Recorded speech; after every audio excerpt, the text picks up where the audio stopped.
Nah, bidang keilmuan yang saya tekuni selama ini terkait dengan teknik dan pengelolaan sumber daya air, di mana teknik dan pengelolaan sumber daya air ini terkait dengan permasalahan yang sangat luas, yakni terkait dengan permasalahan misalnya terkait dengan pemodelan banjir, terus kemudian juga terkait dengan alokasi air pada suatu daerah aliran sungai. Nah, dua hal ini yang sebetulnya menjadi penting, apalagi terkait dengan undang-undang yang mengamanahkan kita harus menjaga kelestarian alam melalui konservasi, kemudian juga pendaya gunaan sumber daya air dan pengendalian daya rusak air.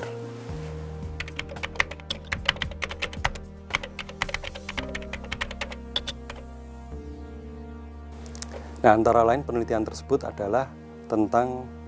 pengelolaan dan pengoperasian waduk, di mana hal ini sangat menjadi krusial ketika itu terjadi pada tahun kering. Sehingga di dalam penelitian ini kita ingin mencoba melihat pola pengoperasian di mana kita bisa memenuhi kebutuhan untuk listrik dan juga kebutuhan irigasi air baku, terutama untuk irigasi yang sesungguhnya pada tahun musim kering ini akan sulit bisa memenuhi semuanya misalnya. Nah, untuk itu kita memerlukan model optimasi yang dapat dijadikan acuan bagi decision maker untuk melakukan perencanaan pola operasi waduk. Nah, yang kedua terkait dengan pemodelan banjir di daerah aliran sungai. Nah, ini memang terkait dengan pengendalian daya rusak air, dan ini menjadi penting pemodelan secara spasial ini di Indonesia bagi decision maker untuk tahu sampai sejauh mana sebetulnya akan terjadi luasan genangan dan banjir pada suatu sungai, yang pada akhirnya kita bisa memberikan informasi yang cukup akurat yang menjadi dasar perencanaan dari tata ruang wilayah. Nah, penelitian yang lain yang ketiga ini antara lain juga terkait dengan early warning system untuk tsunami. Jadi kita memanfaatkan jaringan saraf tiruan yang dipakai untuk digunakan untuk mempelajari dari model numerik ini untuk mengetahui berapa lama gelombang dari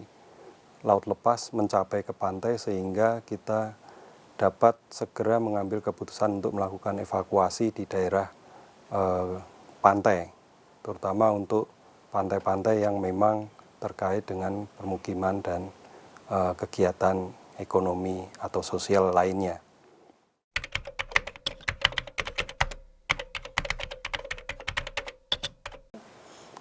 Nah,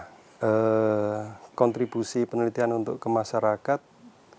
sebetulnya kalau kita lihat sekarang di undang-undang itu ada isu terkait dengan Zero Delta Key Policy, di mana pembangunan itu seharusnya mengkaji bahwa dampak dari pembangunan itu tidak menambah aliran muka air yang kemudian dapat menyebabkan banjir atau genangan di lahan. Nah, terkait dengan itu kebetulan saya juga diminta untuk menjadi narasumber yang baru-baru ini terkait dengan perencanaan sistem drainase perkotaan untuk membuat atau memberi masukan ke dalam pedoman tentang prinsip-prinsip bagaimana kita harus menyusun atau mengendalikan muka air di lahan.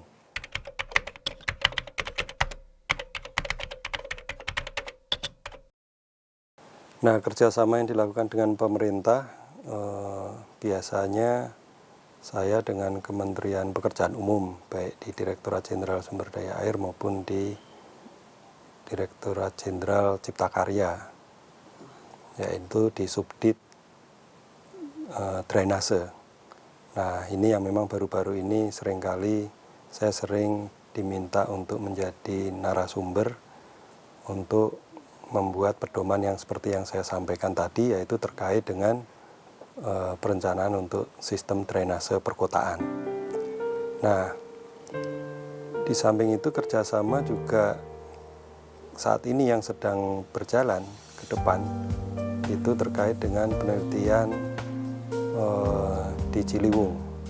yaitu tadi sudah saya sebutkan juga, yaitu terkait dengan urbanized delta of the world, di mana ini kerjasama ini melibatkan pus air dari Kementerian PU, kemudian dengan perguruan tinggi di Belanda, yaitu TU Delft, terus kemudian juga Utrecht, dan juga Twente. Nah, di samping itu juga penelitian ini bekerja sama dengan salah satu perguruan tinggi di Bangladesh. Nah, ini kita terkait dengan penelitian yang tentang pemodelan banjir, yakni terkait dengan aspek sosial ekonomi dan physical modeling. Nah, ini nanti akan dimanfaatkan bagaimana kita harus merencanakan suatu river basin planning atau perencanaan daerah aliran sungai yang dapat dijadikan masukan bagi pemerintah juga ke depan.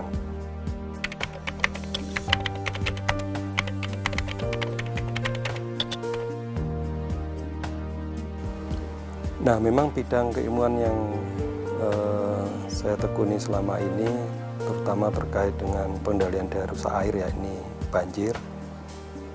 Sebetulnya ini dapat dimanfaatkan untuk mendukung penyusunan tata ruang wilayah, karena selama ini yang disebut dengan blue area, daerah parkir air di lahan, itu masih menjadi isu yang perlu dikedepankan di kemudian hari. Nah, tentunya kalau ini terjadi, maka yang terpenting ya pemodelan yang terkait dengan informasi teknologi atau information teknologi atau teknologi informasi yang secara spasial, baik melibatkan hidrospasial maupun land spasial, yang dalam hal ini di kemudian hari juga menjadi penting bagi anak-anak bangsa ini yang bergelut di bidang sumber daya air. Dan saya rasa mereka ini sekarang sudah lebih mendapat peluang dan kesempatan yang besar di dalam mempergunakan ICT, Information Communication and Communication Technology, sehingga mereka akan dapat lebih efektif di dalam memodelkan secara hidrospasial untuk terkait dengan masalah banjir dan genangan di daerah aliran sungai yang syarat dengan perkembangan atau pertumbuhan suatu kota.